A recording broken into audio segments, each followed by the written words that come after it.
President Zelensky says Ukrainian and US delegations will meet in Saudi Arabia next week.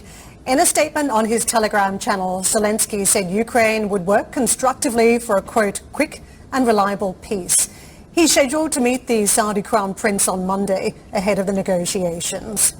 EU leaders have backed a proposal to boost defence spending across the bloc.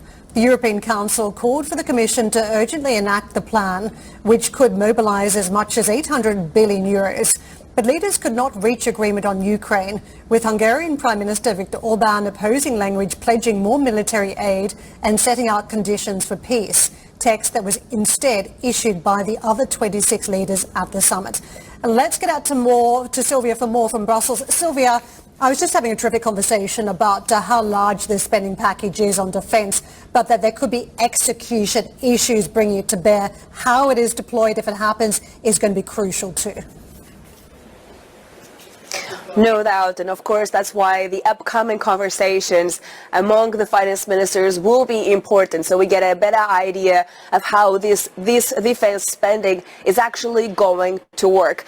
But nonetheless, we shouldn't forget that what we witnessed yesterday was a historic moment from an EU perspective. We had the 27 leaders saying yes to more meaningful defense spending. And with that in mind, I want to show you this specific statement from the leaders.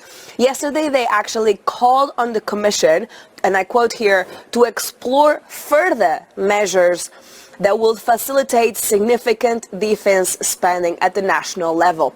The reason why I'm showing this quote is because there are some member states that are pushing for flexibility, I should say, in the fiscal rules for a long period of time. So they have that flexibility to spend on defense without having to be worried about fiscal targets.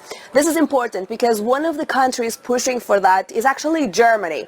Usually, flexibility is used for short periods of time, like we witnessed during the pandemic. So countries have more fiscal leeway to do what they need to do. But this time around, they are looking at these pressures on the geopolitical front, and they believe that this is actually likely to be an issue for the long run, and therefore they are assessing here whether that flexibility in the fiscal rules is needed for longer. Let's see how those conversations will evolve. Nonetheless, we did hear from President of the European Commission, Ursula von der Leyen. She was the one that presented key defense spending measures earlier this week, and she did highlight that at this stage we are looking at the bloc stepping up.